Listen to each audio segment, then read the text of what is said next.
I'm told that our first candidate is here and in the room.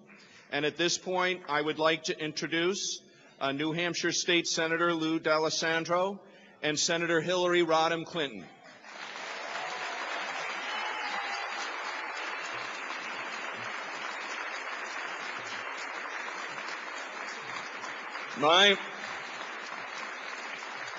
My job this morning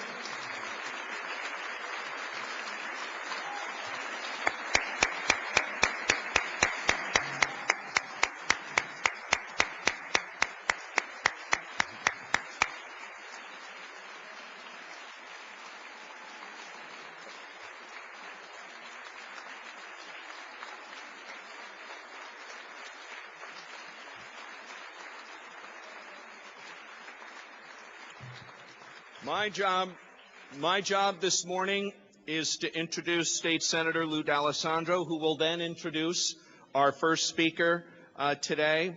But really, Senator D'Alessandro needs no introduction to Granite State Independent Living because he was one of the founding board members of Granite State. Today, he's serving in his 5th term in the New Hampshire State Senate.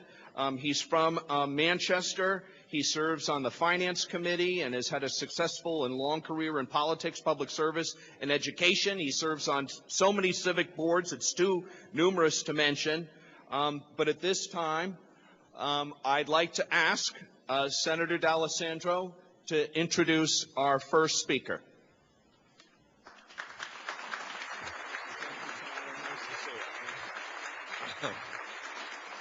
Thank you very much.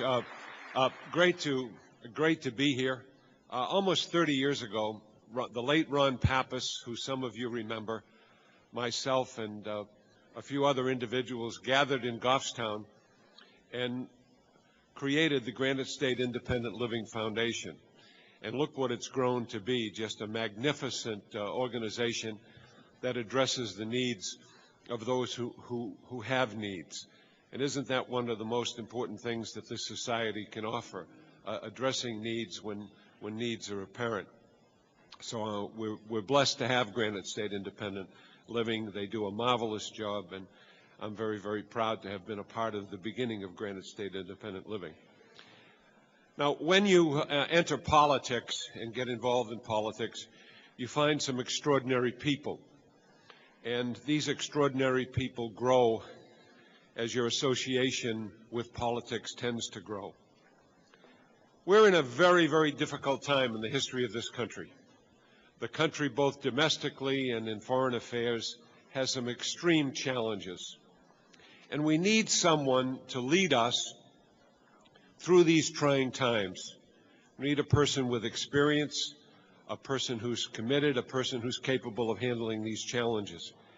In looking at all of the Democratic presidential candidates, we have the greatest array of candidates, I think, that we have ever been presented.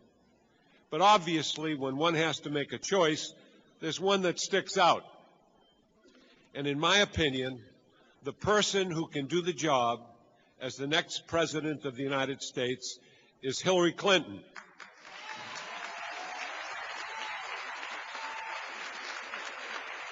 She brings to this campaign a sincere interest in all of the items that we're concerned about, taking care of those who have special needs, addressing the economy of our country, and restoring America's place in foreign policy, giving us the position of leadership that this country maintained for years as a nation where freedom thrives, where honesty, integrity, and responsibility are an important part of what we do. And as a result of my soul searching, I have come to the conclusion that Hillary Clinton will be the next President of the United States, and therefore I am proud to endorse the candidacy of Hillary Clinton for the next President of the United States of America.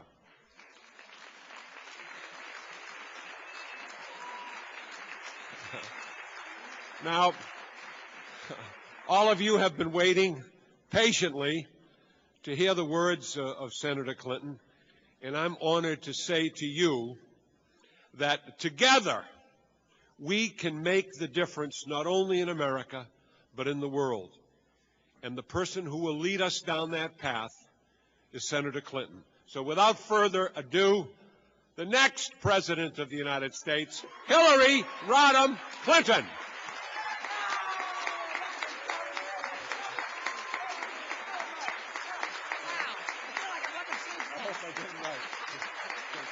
Oh, thank you all so much. My goodness, thank you. I am thrilled to be here, and I have to say, having the endorsement of this extraordinary senator, leader, champion means the world to me. Lou, I am thrilled to have you on this team. It's a winning team, and we're going to go together to the White House and get the changes that America needs. Thank you so much. I am very happy to be here. I want to thank Clyde Terry, the executive director. Lou in his remarks pointed out something that all of you know so well, that he was one of the driving forces to help form the Granite State Independent Living Organization. And I salute him for that. And then you've been blessed with good leadership to keep it going and keep it growing. And Clyde, thank you. Thank you for your efforts as well.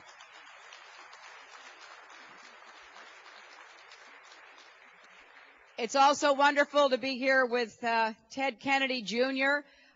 He is a great leader in the tradition that we would expect. And I'm going to proudly tell his father, when I see Senator Kennedy, that I was with his son, and his son is much better looking.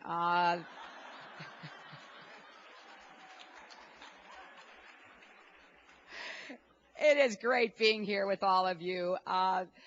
I want to make a few remarks, and then, Lou, you want to sit down?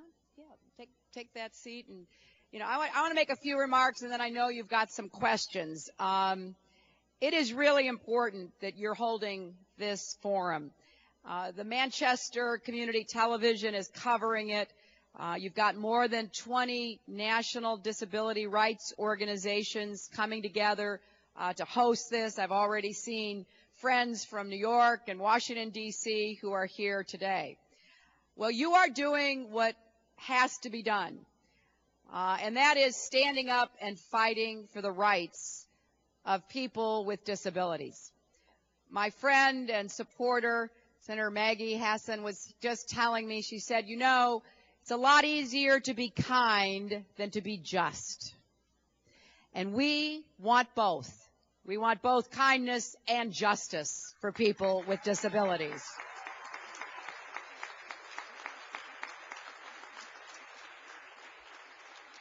Disability rights are civil rights. The right to be treated equally. They are human rights, the right of all people to fulfill their God-given potentials. And they are an urgent issue for America, because America will never achieve our full potential until all Americans can achieve theirs. Now, obviously, we have come a long way in this country, but we have our work cut out for us if we're going to keep the promise that we should, that we will continue to work toward a more perfect union that includes all Americans. For the past 7 years, it's as though people with disabilities have been invisible to this president and his administration. If you're a child who can't get the special education classes you need, you're invisible. If you're a citizen who wants to vote, but the polling place doesn't have the right equipment or the right help, you're invisible. If you're a worker who wants a job, but you can't find one that accommodates your disability, you're invisible too. Well, people with disabilities may be invisible to George Bush, but they are not invisible to you, and they will never be invisible to me.